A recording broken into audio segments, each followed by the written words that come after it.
Hello, good evening. And so yeah, here I am standing up here as a sex, pleasure and intimacy coach. And someone said to me last week, the reason you must be doing this work is you must have been really, really good at sex. And I was like, well, actually, it's exactly the opposite as to why I ended up in this role. So many, many years ago, I was in a place where I was absolutely terrified of sex. I had fantasies which I was feeling such shame around and confusion, being raised a very good girl, and these were not very good girl fantasies. I thought my genitals were deformed, and I had huge issues over my body, and also my self-esteem was very low. And so this took me on a sexual journey, and I didn't think sort of 15 years later I'd be standing here talking to all of you lot, because this certainly wasn't discussed at my career service. So I'd like to share with you something today that is really foundational, that I'd work with all my clients on to help them to overcome sexual problems, but also to have more pleasure. And so I've got some little slides, so let me start. So I'm going to give you a little bit of background about how we learn sex. So often our first sexual experiences are under the covers, and we masturbate, learning to masturbate quickly and quietly with a lot of shame. And we don't have any education. If you're somebody in this room who's had good sex education, then you are definitely a rare being indeed. And then we learn through fumbling around, porn, the movies, very limited reference points that we learn from. We also don't have any culture of practice when it comes to sex. If a band plays at the Manchester Evening News Arena, they have put in hours and hours of practice to show up and play this amazing concert. Yet we're just expected to show up in the bedroom and produce the final concert without any rehearsals whatsoever. And there's this sort of all-pervasive myth that we should just know how to do sex, that we should just know what our partner wants, and that our partner should just know what we want, this amazing sort of mythical telepathic sex. And if we don't, there's something up with us.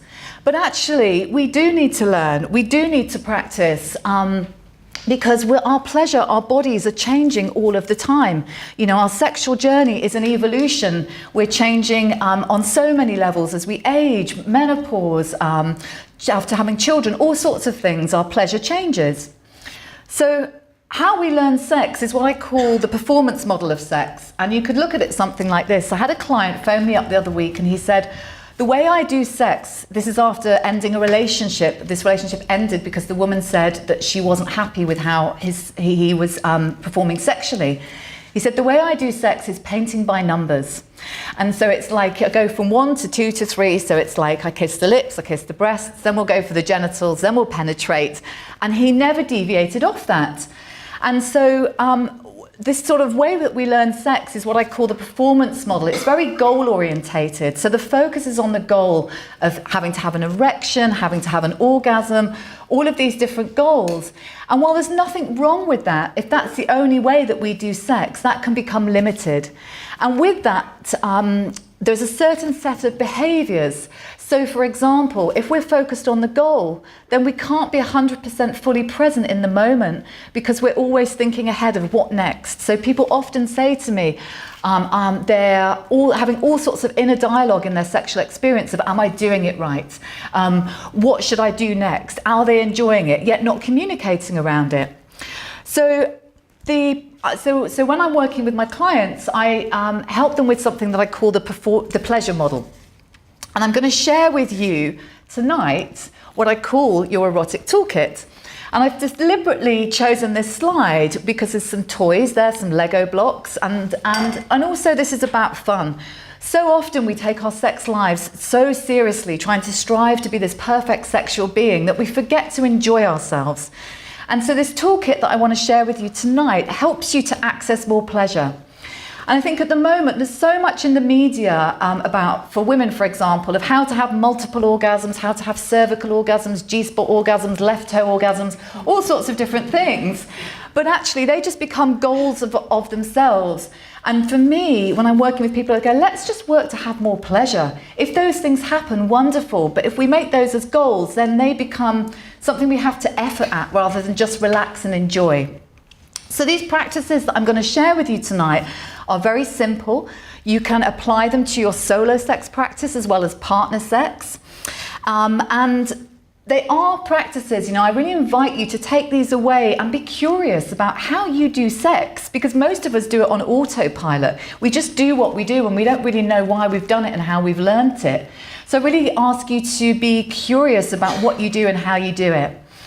And also for me, when it comes to pleasure, if you imagine our pleasure that we can experience in our body is like broadband, and it's like, what was it before broadband? ADSL or something like that. So we're on ADSL frequency, and then as we practice this toolkit, we can expand out so that we can go to fiber optics, and then as we practice a bit more, we might go to infinity broadband. And because really, what we can experience in terms of our pleasure is absolutely unlimited. And by these practices are things that you can practice for life. I mean, I've been working with them 15 years, and I'm still not bored. So, how do we work with them? So one of the things I'm going to share with you, which I find is often a game changer for some of the clients that I work with, is our state of being. Typical working day, you've left the office or wherever you work, stressed out, you've maybe kids playing up, all sorts of different things going on. We just live very fast-paced, busy lives. So how do we transition from this into this?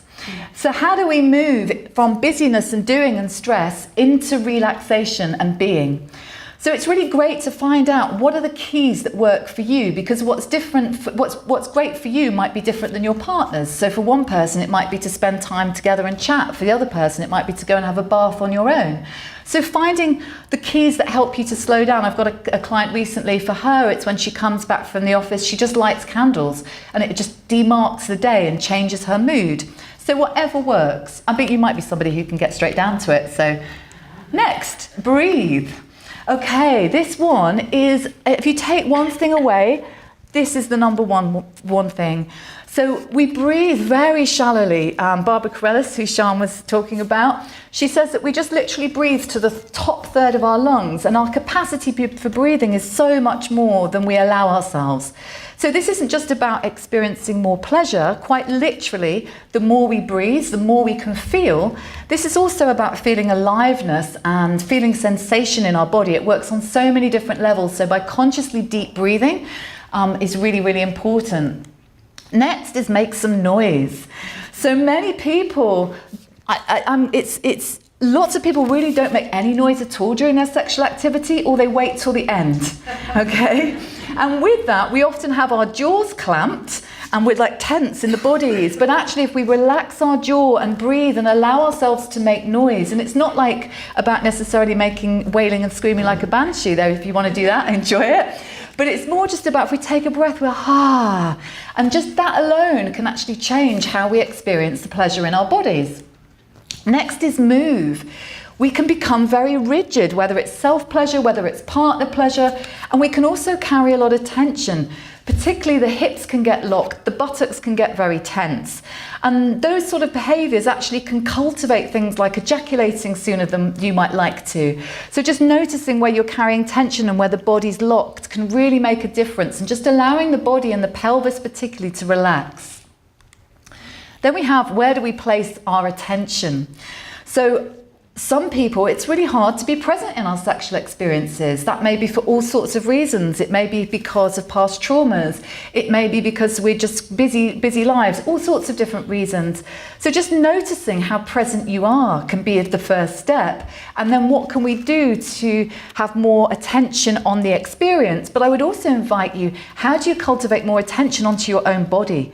Because often our attention is on the other person, which can be great. But actually, we've got lots of subtle sensations that we may be missing out on if our attention is scattered or in different places. So it's just another thing to consider.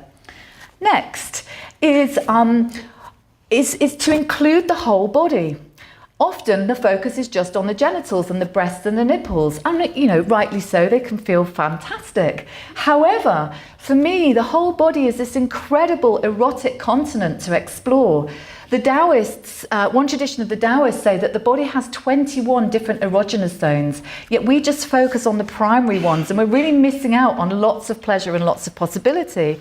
And this takes time and practice to explore, because sometimes it's like these sensations might be lying dormant if they've not been paid attention to. But with time and presence and breath and attention, we can really bring the rest of the body to life. And, you know, I don't even give people the list. I've had clients come back and go, my God, I never knew how sensitive my ankles were. So you just never know what you might find. Next is to take a leaf out of this guy's book and slow down. And when we slow down, it changes what's happening in our body. So actually not just slow down, sometimes even pause. And I say to people, slow down and then slow down another 50%, because we speed up so quickly. It's just in our nature and in our society. So just keep that in mind. And sometimes when we pause and we're still, magic can happen in those moments. And then our arousal can be in our bodies in a more relaxed way rather than the tension-based way when we're going for the trajectory of just getting faster and faster and faster. Then the next is take a leap of faith and trust your body. And this has been mentioned before with the other speakers. I believe that we all have our own inbuilt natural erotic wisdom that knows exactly what to do beyond the mind. It's like we have our innate sort of erotic sat-nav. And so just by tuning in and following, what does my body want to do next, rather than what I think I should do or what I did last time, and you might surprise yourself. And then next is communicate. It is amazing how many people don't communicate in their sexual experiences. One client said to me this week, his reason for not communicating is he doesn't want to be seen as not knowing what to do. And that's a really common thing. So communicate and find a way to communicate that's positive. I had a woman in my course last week and we were talking about how do we take our pleasure from okay to oh my God. And sometimes it might be, could you just slow down a little bit, or could you just go a little bit lighter? But we can feel that we're going to upset the other person if we say things. So there can be all sorts of things. And I know Sue's going to give some great examples around this. So I really invite you to find a language that works. And then finally, my final message is to take responsibility for your pleasure. Your pleasure is your responsibility, nobody else's. So to learn about your body, learn about what you like, learn how to communicate it. And then if we meet with another and we're both taking responsibility for our pleasure, we're going to create much more of a gourmet feast than if we're looking for the other to know how to pleasure us and to please us. So thank you so much. Just to say, I'm here if you want to have a chat about anything I've spoke about, and if you want to email me on my website, I will send you a little goodie bag on my email, and I'll send you a copy of the Erotic Toolkit. So let me know how you get on, and thank you so much.